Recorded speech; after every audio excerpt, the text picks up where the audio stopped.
Bien, hermanos, fíjense que la madurez, el concepto de madurez, es un concepto a veces escurridizo, a veces un poquito ambiguo, a veces un poquito difícil de entender en todo lo que representa esa palabra. Y les voy a poner dos ejemplos para tratar de ilustrar a qué me refiero. Cuando nosotros hablamos, por ejemplo, de un hombre, también puede ser de una mujer, ¿verdad? Pero sobre todo se usa mucho con los hombres, y decimos, es un hombre maduro. ¿Qué entendemos por un hombre maduro? Un hombre ya entrado en años, ¿verdad? Sí. A lo mejor así como yo. Estamos refiriéndonos a la edad generalmente de una persona, y decimos, ¿es un hombre maduro o es una mujer madura? Hablando de que ya no es un joven, de que ya no es un jovencito. Pero por ejemplo, si esa misma palabra la ocupamos para referirnos a un niño y decimos, ¿es un niño o es una niña muy maduro o muy madura? Ya el concepto cambió, ya entendemos que no nos estamos refiriendo a su edad, sino que estamos refiriendo a su inteligencia, emocional, a su capacidad de comunicarse o de hablar, y así el término madurez puede tener diferentes aplicaciones, y eso hace que cuando nosotros hablamos, por ejemplo, de madurez espiritual, a lo mejor no tengamos completamente claro de qué estamos hablando, porque a lo mejor alguien puede pensar, bueno, alguien que tiene 20 años de venir a la iglesia, o 30 o 40 años de venir a la iglesia, y podemos pensar que es un cristiano maduro, es un creyente maduro, y no necesariamente es así. Hay personas que tienen 1 año, 2 años de estar asistiendo a la iglesia o de conocer a Jesucristo como Señor y Salvador, y que a veces tienen una madurez espiritual pues mayor a la de personas que tienen a lo mejor, o que tenemos décadas de estar asistiendo a la iglesia o de conocer del Señor Jesucristo. Sin embargo, el tema de la madurez espiritual es un tema tremendamente importante para nosotros como iglesia, como discípulos de Jesucristo, como creyentes en Jesucristo. Yo estoy seguro que cada uno de ustedes tiene un concepto, tiene una idea más o menos cercana de lo que es la madurez espiritual. Y también estoy seguro que cada uno de nosotros aspiramos, anhelamos, deseamos la madurez espiritual, aunque no tengamos siempre bien claro de qué se trata. Y miren, aunque el pasaje que acabamos de leer hace un momento no contiene la palabra madurez como tal, sin embargo, todo ese pasaje habla de la madurez espiritual, habla del propósito de Dios para nosotros como iglesia, y es por eso que hoy vamos a tratar de abordar este tema basados en una pequeñísima parte, unos cuantos versículos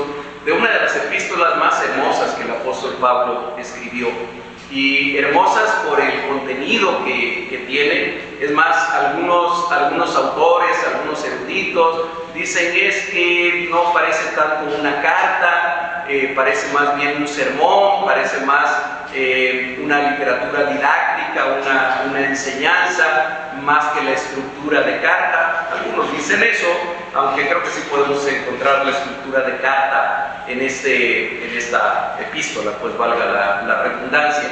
Pero otra característica que tiene la carta de Pablo a los Efesios, y que le da un toque bien especial a todo lo que él dice, es que desde dónde le escribió Pablo. Pablo escribe esta carta, como siempre con los libros de la Biblia, no podemos establecer con toda precisión la fecha en que fue escrita, pero podemos establecer más o menos un rango de años, y probablemente esta carta haya sido escrita entre el año 60 y el año 67, más o menos, cuando Pablo, ¿dónde creen que se encontraba? En la cárcel, ¿verdad? Sí. Me da gusto ver que ustedes son una iglesia instruida.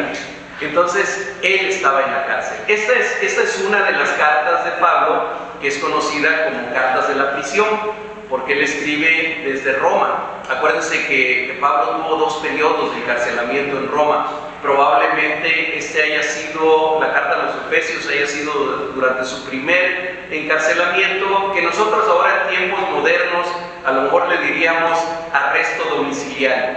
Han oído ese término, ¿ah? Cuando alguien está detenido, pero no está en un calabozo, no está metido en un cerezo, ¿verdad? En un centro de rehabilitación social, sino que tiene un arresto domiciliario. Aparentemente Pablo estuvo algo así como 2 años en una casa que le rentaron para eso de parte del Imperio Romano. No podía salir, no podía ir a donde él quería, pero podía recibir a quien él quisiera. Estaba realmente en una casa. Y él habla de sus prisiones, sin embargo, escribe con alegría, escribe con gozo. No podemos decir que es la carta del gozo, como es la de Filipenses, que es otra de las cartas de la prisión también, que escribe desde la prisión, pero Pablo le escribe a los efesios, pero le está escribiendo realmente a toda la iglesia. Algunos autores dicen que esta es la carta más universal de todas las cartas de Pablo, que aunque la dirige a la iglesia que está en Éfeso, y recordemos que es una iglesia a la cual él amaba, porque tal vez es de los lugares donde él estuvo más tiempo. 3 años estuvo ahí en Éfeso predicando. Seguramente que es una iglesia que él estableció. En el libro de los Hechos, capítulo 20, encontramos que cuando Pablo va de regreso a Jerusalén, que llevó una ofrenda para los pobres, pero que ya el Espíritu Santo le había dicho que ahí lo iban a apresar. Y es más, hasta por ahí algunos profetas que había en ese tiempo le dijeron, no vayas. Uno de ellos tomó un cinto del cinturón de Pablo, el cordón con el que se amarraba la túnica, se amarró él y dijo, así va a ocurrir con el hombre del cual es este cinto. Y los hermanos le rogaban que no fuera, y él dijo, yo estoy dispuesto no solamente a ser encarcelado, estoy dispuesto a morir por Cristo si es necesario. Pero ahí vemos que, allí en Hechos capítulo 20, a donde se encontraba Pablo en su camino hacia Jerusalén, él manda a traer a los ancianos de Éfeso para despedirse de ellos, para hablar con ellos. Así que era una iglesia especial para Pablo. Y en toda la epístola, en toda la carta a los Efesios, vamos a encontrar que Pablo aborda diferentes aspectos de la vida de la iglesia y por lo tanto diferentes aspectos de nosotros. Recordemos y no perdamos nunca esto de vista, por favor. Era Pablo escribiéndole a un público que en este caso era la iglesia que estaba en Éfeso, pero en realidad el verdadero autor era el Espíritu Santo escribiéndole a cada creyente, incluyéndonos a nosotros. Así que esta carta es para ustedes también, hermanos, es para mí también. La enseñanza que viene aquí es para nosotros. Entendemos que el Señor se la dio a Pablo para la iglesia de Éfeso, pero el Espíritu Santo estaba escribiendo para nosotros. Y comienza a decir ahí en el versículo 11, dice, y Él mismo constituyó a unos. Y cuando dice Él mismo, los versículos anteriores, que no leímos ahorita para no hacerlo tan largo, pero si ustedes leen a partir del versículo 1 del capítulo 4, van a entender muy fácilmente que Él al que se está refiriendo es Jesucristo. En otras palabras, está diciendo aquí Pablo, y Jesucristo constituyó, es decir, estableció, eso quiere decir ahí la palabra constituir, estableció a unos apóstoles, a otros profetas, a otros evangelistas, a otros pastores y maestros, a fin de perfeccionar a los santos para la obra del ministerio, para la edificación del cuerpo de Cristo. Y déjenme dar un brinquito de ahí del versículo 12 al 14, porque en el 14 dice, hay otro para ahí, en el que ahorita voy a hacer énfasis, dice, para que ya no seamos niños fluctuantes, y luego sigue diciendo algo más, llevados por doquiera de todo viento de doctrina, por estratagema de hombres que para engañar emplean con astucia las artimañas de verdad. Ok, eso es lo que leímos hace un momento.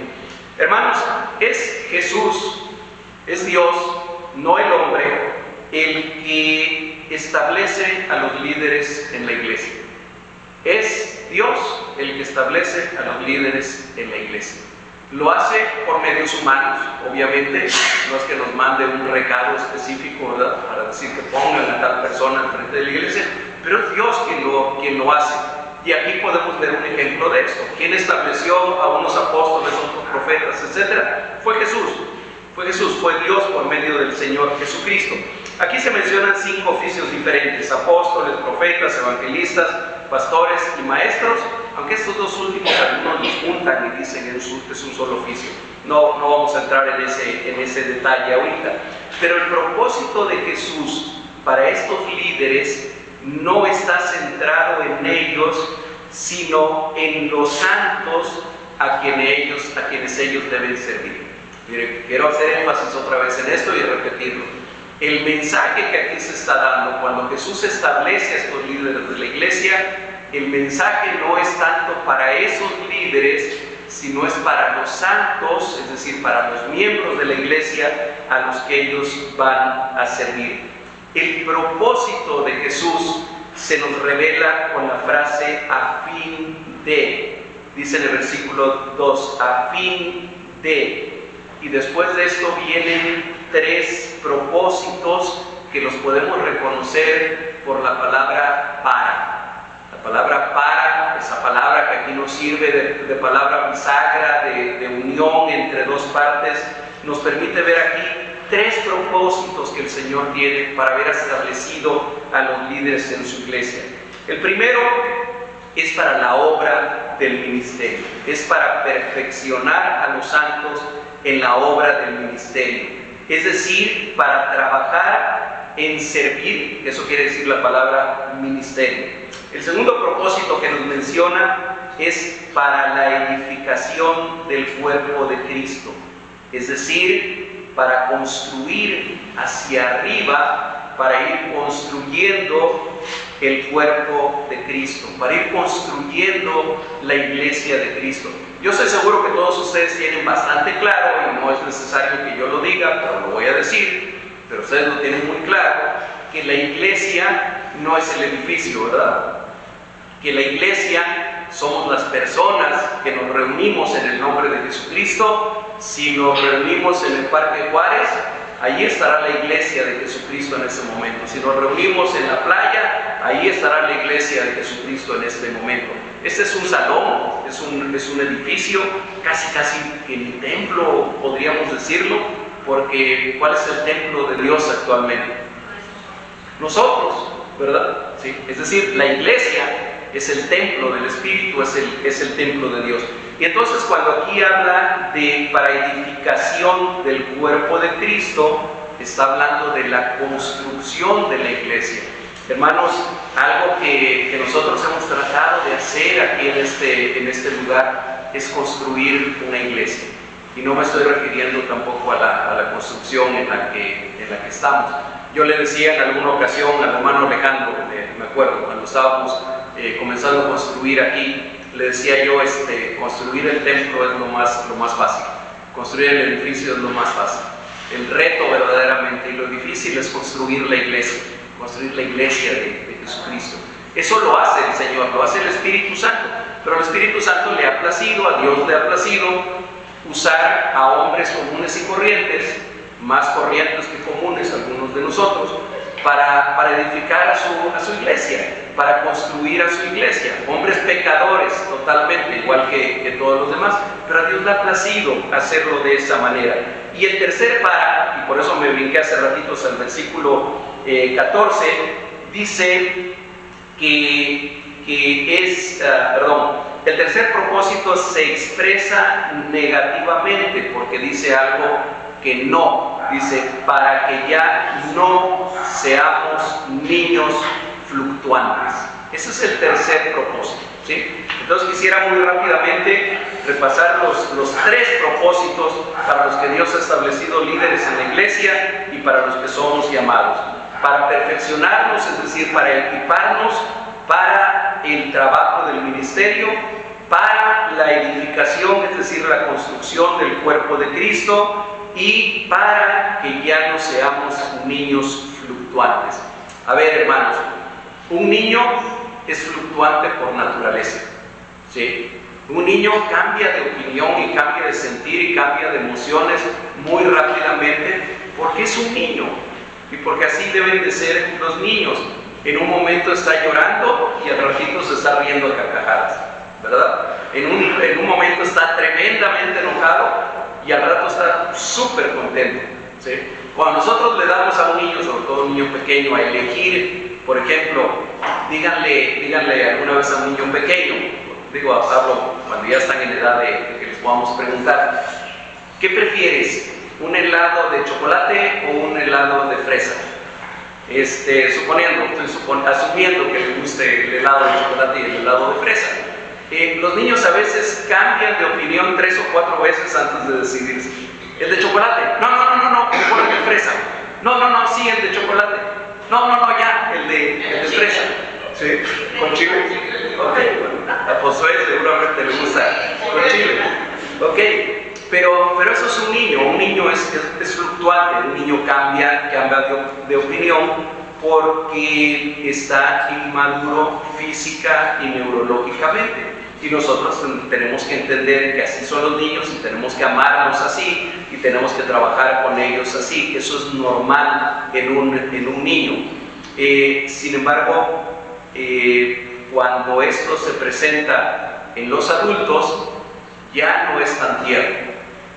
Ya no es tan tierno, porque se supone que los adultos ya debemos de tener alguna madurez psicológica, neurológica, en fin, y que ya no deberíamos de ser tan fluctuantes y ya deberíamos de tener claro si queremos un helado de chocolate o de fresa. ¿Sí? Cuando mi esposa y yo vamos a comprar este helado, no tenemos problema. Ella siempre quiere de chocolate y yo siempre quiero de fresa. Lo tenemos bien claro. ¿Sí? Pero es verdaderamente trágico cuando eso lo traemos al terreno espiritual, que es de lo que estamos hablando. Ahí ya no solamente no es tan tierno, ya puede ser verdaderamente trágico. Cuando alguien no está convencido de en qué cree y por qué lo cree, no está convencido de cuál es el camino que Dios le está marcando y no sabe si seguirlo o no seguirlo. Y a veces todos quisiéramos ser como Gedeón, todos quisiéramos que Dios actuara con nosotros como actuó con Gedeón, ¿verdad? Ustedes leen en el libro de los jueces, capítulo 6, se van a encontrar ahí con la historia de uno de los jueces de Israel llamado Gedeón, y vamos a ver cómo Dios le hace un llamado a Gedeón para que libre a los israelitas, a su pueblo de los madianitas, que en ese tiempo era el pueblo que los oprimía. Y vamos a ver que Gedeón le dice al Señor: Señor, solamente dame esta prueba para estar seguro de que eres tú el que me está llamando. Mira, voy a dejar un vellón es así como si fuera un pedazo de alfombra, alguna cosa así, de piel de borrego probablemente. Voy a dejar un vellón afuera toda la noche. Si eres tú el que me está haciendo este llamado, Señor, te pido que mañana amanezca el vellón lleno de rocío, bien mojado, y todo lo demás alrededor seco. Y ocurre así. Y al otro día va Gedeón a revisar su vellón y encuentra que está exactamente así. Y le dice al Señor: Señor, ahora sí, de veras, si eres tú, ahora al revés, que amanezca el vellón seco y todo lo demás mojado, ¿verdad? Y va al otro día Gedeón y efectivamente es así. Y a veces nosotros fluctuamos tanto en nuestra seguridad de que el Señor nos está llamando o no nos está llamando, cuando el Señor claramente nos ha hablado y cuando el Señor claramente nos ha dicho qué es lo que quiere. Hoy en la mañana repasábamos Miqueas 6:8, por cierto, uno de mis versículos favoritos, a donde el Señor le dice al pueblo de Israel: oh hombre, Él ya te ha declarado lo que es bueno y lo que quiere el Señor de ti. Solamente amar misericordia, hacer justicia y que camines humildemente delante de tu Dios. Entonces, Dios nos habla y Dios nos enseña y Dios nos dice qué es lo que Él quiere, pero a veces nosotros podemos llegar a ser niños fluctuantes. Y fíjense lo que dice más adelante ahí la palabra. Estoy en el versículo 14. Dice: llevados por doquiera de todo viento de doctrina. Los efesios con toda seguridad se enfrentaban a falsos maestros y a falsas doctrinas. Digamos que las doctrinas falsas que en ese tiempo florecían más y que más atacaban a los nuevos creyentes eran el judaísmo, es decir, el regreso a la ley de Moisés, el paganismo. En Éfeso se encontraba una de las reconocidas como una de las 7 maravillas del mundo antiguo, que era el templo a la diosa Diana. Se encontraba ahí, era Diana, era de Efesio, era de Diana y era Diana de los Efesios. Entonces había un paganismo y una idolatría tremenda ahí en aquel lugar, y los nuevos creyentes se enfrentaban también a esa falsa doctrina. Y otra que apenas empezaba a surgir, que era el gnosticismo, ¿verdad? Incluso algunos de los gnósticos se decían cristianos, pero tenían una idea totalmente torcida y totalmente ajena a lo que dice la Biblia sobre el Señor Jesucristo. Y probablemente algunos de aquellos hombres de la iglesia de Éfeso eran atrapados, dice aquí la palabra, por la estratagema de hombres que para engañar emplean con astucia las artimañas del error. ¿Alguien sabe lo que es una estratagema? A mí a veces me da trabajo pronunciarla.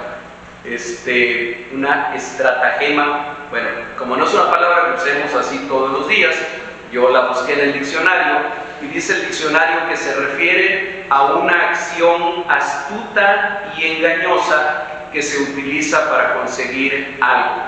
Dice ahí en el diccionario, especialmente en el arte de la guerra. ¿Sí? En la guerra, bueno, se trata de engañar al enemigo, ¿verdad? Para que crea que vas a hacer algo y en realidad vas a hacer otra cosa, para que crea que vas a atacar en este punto cuando tú en realidad vas a atacar por otra parte. Pero eso es una estratagema, es una acción astuta y engañosa que se utiliza para conseguir algo.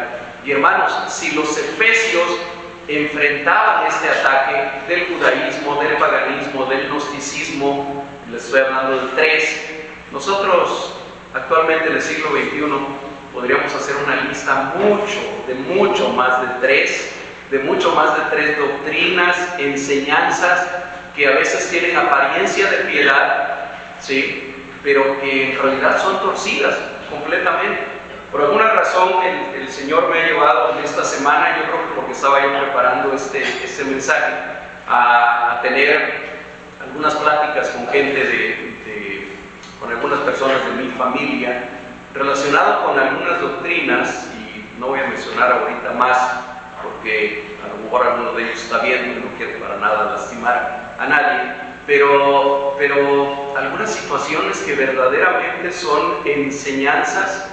Uno de mis familiares me mandó por ahí un video que habla algo de eso, de una persona que es muy conocida en las redes sociales, cuando habla de temas religiosos, y esta persona hablaba de ese tema específico y mencionaba algunas partes de la escritura, referencias bíblicas, que, bueno, yo cuando lo escuché, de verdad no podía creer lo que estaba yo escuchando.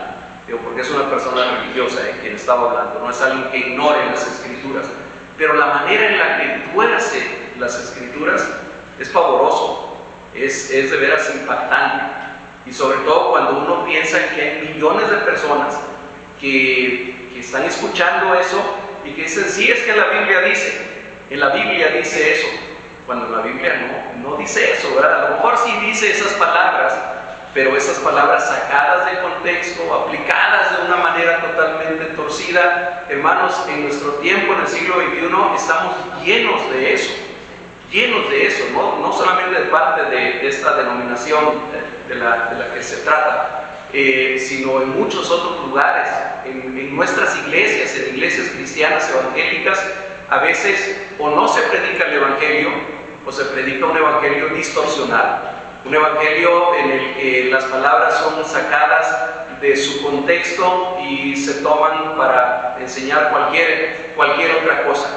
Entonces, si el ruego de Pablo o la intención de Pablo en ese momento que le estaba comunicando a la iglesia de Éfeso era, si Dios ha establecido apóstoles, profetas, evangelistas, pastores y maestros, es con esta finalidad. Es con la finalidad no de que ellos se sientan mucho o de que ocupen un lugar privilegiado dentro de toda la iglesia, no. no, es que ellos tienen la responsabilidad delante de Dios de equipar a los santos, de perfeccionar, que la palabra ahí en griego es más aplicable como equipar o como adiestrar, adiestrar suena medio feo, capacitar a los santos, es decir, al pueblo de Dios.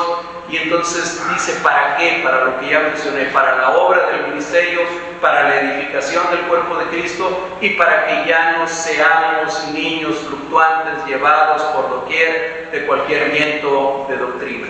Y es el anhelo de mi corazón, hermanos, el que nosotros en esta comunidad de fe no seamos niños fluctuantes, que nosotros caminemos hacia la madurez espiritual, que nosotros caminemos hacia la madurez en Cristo, que nosotros podamos tener claro en quién creemos, qué creemos y por qué lo creemos.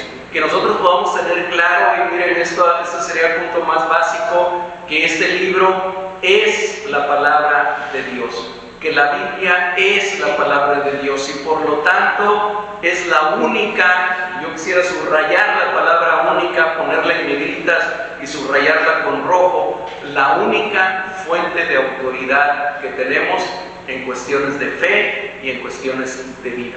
No hay otra autoridad. Hermanos, yo delante de ustedes no tengo absolutamente ninguna autoridad propia. Solamente ejerzo algún tipo de autoridad cuando yo hablo de lo que dice la palabra de Dios. Y entonces ya no es mi autoridad, es la autoridad de la palabra, ¿sí? Y el día que yo empiece a hablarles de otras cosas, hermanos, o que ustedes encuentren que yo hablé de algo, o dije algo, y que ustedes digan, esto contradice lo que dice la palabra de Dios, yo espero en el Señor que ustedes me tengan el suficiente amor para decirme,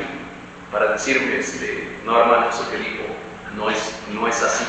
¿Sí? Mire, en la Biblia esto es lo que verdaderamente está enseñando, porque todos los seres humanos estamos expuestos a desviarnos, estamos expuestos a equivocarnos, estamos expuestos a malinterpretar alguna parte de la palabra de Dios. Ese fue el pretexto en algún momento para determinada iglesia, para la iglesia tradicional, de decir nadie puede interpretar la escritura más que la iglesia, y es más, el magisterio de la iglesia. Únicamente ustedes, simples mortales, no pueden interpretar la escritura.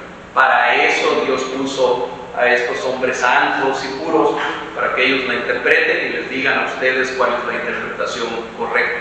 Bendito sea Dios, bendito sea Dios. El Señor levantó un movimiento de reforma en el siglo XVI y el principal estandarte del movimiento de la reforma fue: vayamos a la escritura, vayamos a ver qué dice la escritura. ¿Y quién la tiene que leer e interpretarla? El pueblo de Dios, cada creyente, cada uno de los hijos de Dios. Pero es que se van a equivocar y van a empezar a interpretar mal la escritura. Alguien le dijo eso a Martín Lutero y dijo: si eso ha de ser, que sea, pero que el pueblo lea la palabra, que el pueblo tenga la palabra en su propia lengua y que la pueda interpretar en su propio idioma, en su propia lengua, y que el Espíritu Santo dirija a cada persona para el correcto entendimiento de su palabra. Bien, hermanos, lo que quiero dejar establecido en este primer punto es: Dios quiere que nosotros dejemos de ser niños fluctuantes. Quiere decir, Dios quiere que nosotros maduremos, vayamos hacia la madurez espiritual. ¿Hasta qué punto? ¿Qué tanto tenemos que crecer en madurez espiritual? ¿Hasta dónde? ¿Cuándo podemos decir, ya la hice? Ya, yo soy ahora sí maduro espiritualmente, ya terminé, ¿verdad? ¿Cuál es el punto? ¿Cuál es el límite de nuestra madurez? Vean el versículo 13, por favor. Dice: hasta que todos lleguemos a la unidad de la fe y del conocimiento del Hijo de Dios, a un varón perfecto, a la medida de la estatura de la plenitud de Cristo.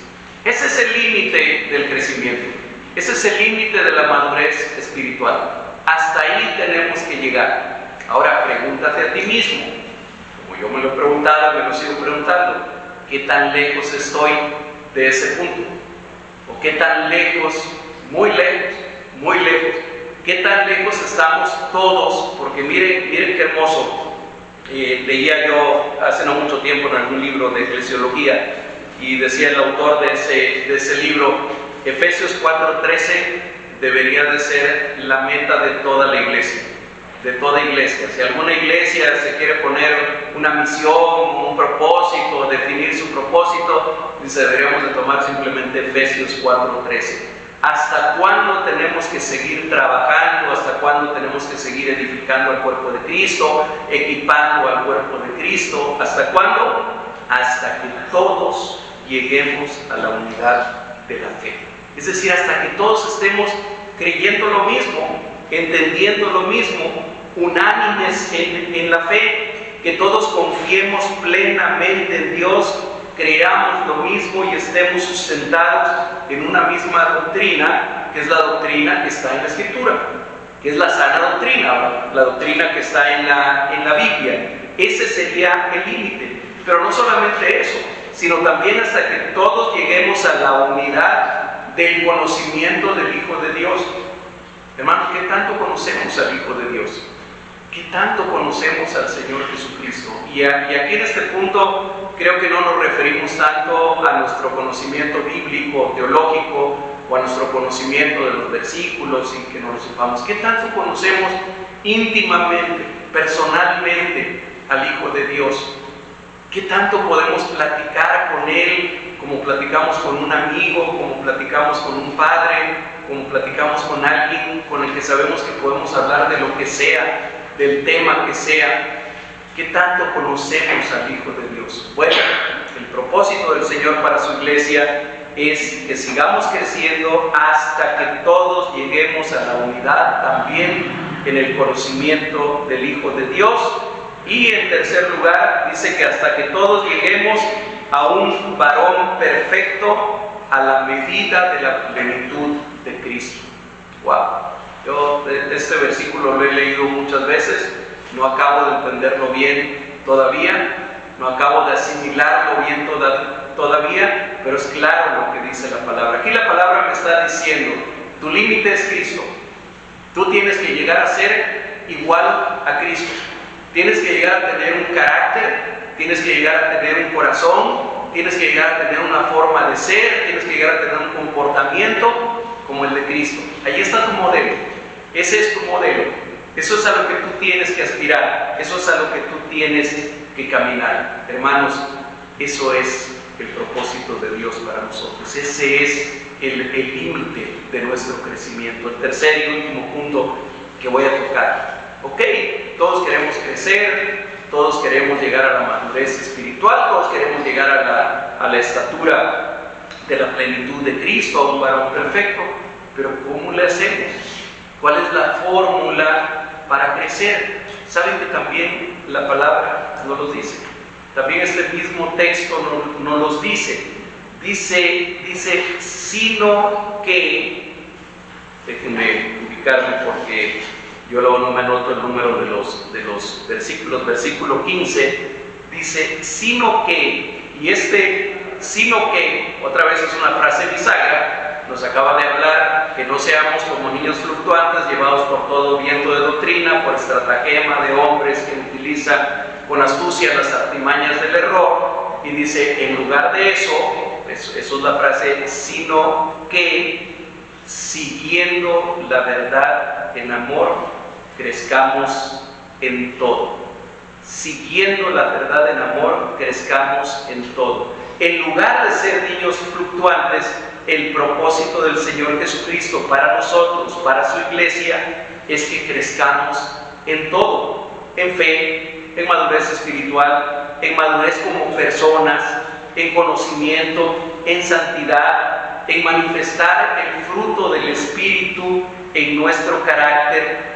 Sin embargo, hermanos, eso que déjenme llamarlo crecimiento integral, déjenme ponerle una palabra moderna, ese crecimiento integral que acá lo dice como crezcamos en todo, no lo podemos buscar a costa de lo que sea, no lo podemos buscar a rajatabla. sea como sea. Ese crecimiento integral, y aquí está la clave, tiene que darse siguiendo la verdad en amor. Siguiendo la verdad en amor. No podemos sacrificar ni la verdad ni el amor, sino que ambas cosas deben de trabajar juntas para nuestro bien. O nosotros debemos de trabajar en ambas cosas para nuestro bien. Amados hermanos, es tan grave expresar la verdad sin amor como expresar el amor traicionando la verdad. Ambas cosas son graves. Es tan grave expresar la verdad, y estamos hablando de la verdad, y a lo mejor estamos hablando del Evangelio de Jesucristo, y estamos diciendo solamente la verdad, pero lo hacemos sin amor. Lo hacemos a veces con soberbia.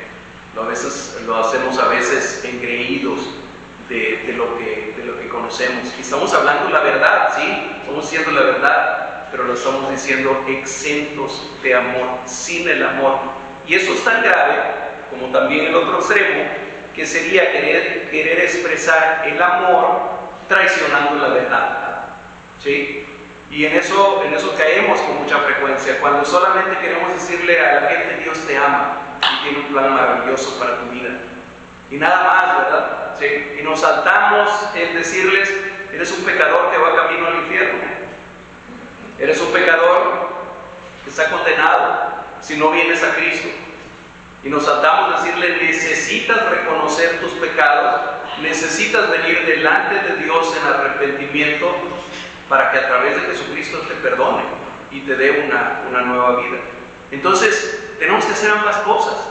Tenemos que crecer en la verdad, siguiendo la verdad en amor. Ambas cosas al mismo tiempo. Ese es el reto. Ese es nuestro reto como discípulos de Jesucristo. Yo sé que es más fácil expresar la verdad y dejar el amor a un lado, ¿sí? Y llego con la espada desenvainada y lo agarro a bibliazos. Le digo toda la verdad y nada más que la verdad, pero sin amor. O también es fácil del otro lado, ¿verdad? Decirle: es que Dios es amor, Dios es misericordia, Él te ama así como tú eres. Mira, olvídate de cómo eres. Si eres un hombre y te gustan los hombres, o eres una mujer y te gustan las mujeres, no hay problema, Dios te ama así. Así, Dios así te hizo, ¿verdad? Y así te quiere. Si eres un hombre o eres una mujer que, así como la mujer samaritana, que había tenido 5 maridos y el que ahora tienes, le decía al Señor, no es tu marido, y tú llevas una vida así, no te preocupes, Dios es amor y Dios te ama de esa manera. Allí estamos usando la verdad, porque es verdad que Dios te ama, sí, pero Dios te ama, pero te quiere redimido, te quiere arrepentido. Dios quiere regenerar tu corazón para que tú seas una nueva criatura. Y eso solamente va a ocurrir cuando tú vengas en arrepentimiento a los pies de Jesucristo. Entonces, hermanos, ese es el reto que nosotros tenemos. Ahora, el tercer componente de esta fórmula, ya mencioné dos partes de la fórmula para crecer en todo, para crecer integralmente, es que busquemos la verdad y que busquemos el amor, la verdad, el amor, y que crezcamos en todo. Déjenme ir acá al texto, en el versículo 15, sino que siguiendo la verdad en amor, crezcamos en todo. Y aquí viene algo bien importante, que sería la tercera parte de esta fórmula: que crezcamos en todo en aquel que es la cabeza, esto es, en Cristo. No podemos crecer, no valdría la pena crecer, hermanos, si no estamos en Cristo. El Señor Jesucristo lo dijo muy claramente cuando habló con sus discípulos y les dice: yo soy la vid, ustedes son los pámpanos. Permanezcan en mí, permanezcan en mi palabra, para que yo permanezca en ustedes. Así como la vid, así como el pámpano no puede ser separado de la vid y seguir llevando fruto, de la misma manera ustedes no pueden separarse de mí y pretender seguir llevando fruto. Perdón. Así que esa sería la tercera y la parte más importante de esta fórmula para crecer en madurez y para crecer como discípulos de Jesucristo. Solo permaneciendo unidos a Él como el pámpano a la vid, podemos crecer integralmente. Y hermanos, no es esto lo que todos queremos. No es esto lo que todos queremos como discípulos de Jesucristo, como parte de esta iglesia. Por supuesto que sí. ¿Qué tenemos que hacer entonces? Ir a la verdad, vivir en el amor, como dice Miqueas 6:8 también, y permanecer unidos a Él, permanecer unidos al Señor Jesucristo. Voy terminando, hermanos. El propósito de Dios para su iglesia como cuerpo de Cristo, pero no solamente para la iglesia como cuerpo de Cristo, sino para cada discípulo en lo individual, es que crezcamos en madurez. Gracias. Que crezcamos en madurez espiritual. La marca de esa madurez en los discípulos de Cristo es la búsqueda continua de ser semejantes a Cristo y de ayudarse mutuamente en esa búsqueda mientras aguardamos el regreso de Jesús. Esa es la marca de la madurez en los discípulos. Es esa búsqueda constante, esa búsqueda continua de ser semejantes a Cristo. Yo les decía hace un momento, ¿qué tan lejos estamos de la estatura de la plenitud de Cristo? Ya algunos de ustedes dijeron, lejísimos, muy lejos. Ok, ya nos dimos cuenta que estamos lejos. Sigamos caminando en ese sentido. Sigamos buscando continuamente, incesantemente, crecer en esa madurez espiritual. No nos conformemos nunca, no nos cansemos nunca de buscar el crecimiento espiritual. Como dice Pablo en Filipenses capítulo 3, decía otra de las cartas de la prisión, versículos 12 al 14, no voy a leer todos los versículos, nada más una parte. Decía Pablo, fíjense, Pablo era el que decía esto.